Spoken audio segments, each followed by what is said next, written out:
Hi, it's Sabrina, founder of Binge Free, and welcome to the third training video in this free mini course, End Cravings and Binging. I designed this free series to help you start to get to the root cause of your eating struggles so that you can heal at the source and find real freedom from food and body obsession. The first three areas that are most fundamental to healing and which people often need help with are: number one, your ability to work with the thoughts that keep the binge cycle entrenched, which we started addressing in the first video of this series. Number two is your ability to sit with the uncomfortable physical sensations in your body, which people typically numb or soothe with food, which again we started practicing in the second video of this free series. And number three is all about addressing the actual food itself. Whilst I don't believe food struggles are really about food, the reality is people are having to navigate food multiple times a day. It's not like alcohol or drugs where you can just cut them out completely. So there's a lot more grey and a lot more decision making. And people usually need help deciding what sort of approach is going to be helpful for them given where they're at right now. I help them decide whether they're gravitating towards intuitive eating, which is sort of go with the flow eating, or structured eating, which is more of the I have a plan eating. It's an area that can get confusing. On the one hand, if structured eating gets too structured, it can feel like a diet, which brings with it restriction and feelings of deprivation, which ultimately just sets people up for a binge. Equally, if there are no boundaries at all, it's easy to get a little bit overwhelmed with all the decision making each day, and people can end up eating a lot of junk food, which makes it hard for them to find any sort of freedom because so much of that processed food is created by the food giants precisely so that they stay addicted to it. The fourth area that needs to be addressed is self-talk, because you can practice all day long sitting with difficult sensations, but if someone's internal self-talk, meaning the voice in their head, is incredibly vicious, where they're constantly attacking themselves as being overweight or unattractive or not successful enough or behind or inadequate in general, then at some point that aggression in their head is going to make them feel so awful, they're going to need to turn to food for comfort and soothing.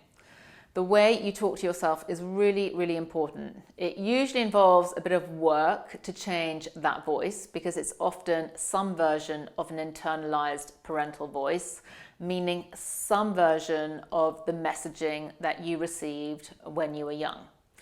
Though it's totally doable to change both the tone and the content of what you say to yourself so that hanging out in your head is genuinely pleasant.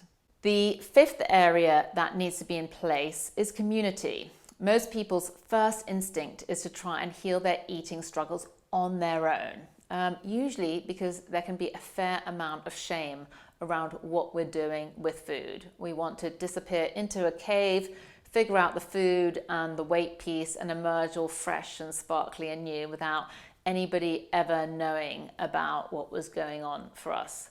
But it just doesn't work that way. We need to include other people on our journey because a lot of healing your relationship with food is about learning to turn to people for comfort rather than food, even when food has historically felt easier and more reliable than people.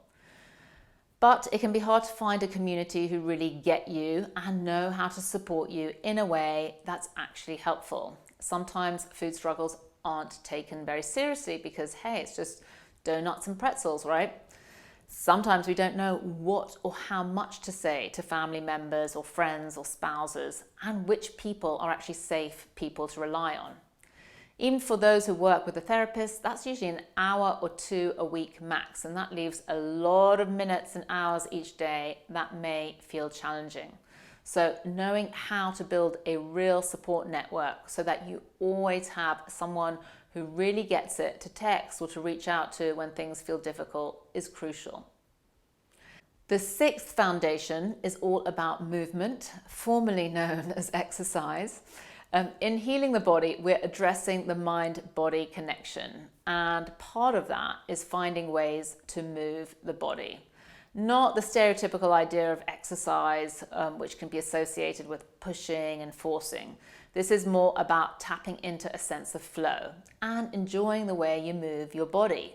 And some of you will be like, yeah, right, that doesn't exist. But it does exist, even if it takes some practice to get there. The seventh area that needs looking at is pleasure. People miss the importance of pleasure. So many of my clients experience a level of obsession with food that's heightened because it's really their only source of joy and excitement. That might be because they hate their jobs, or they're struggling with dating or their relationship, but whatever the particular circumstances, when they're looking for a warm hug or something soothing or sensual, they're turning towards food. We need to find ways to nourish ourselves that don't involve food. You can still enjoy food, but if it's the highlight of each day, that's going to be a problem. The eighth area that needs to be in place is mindfulness, or some version of spirituality. I think healing our relationship with food is a spiritual path, whether we like it or not.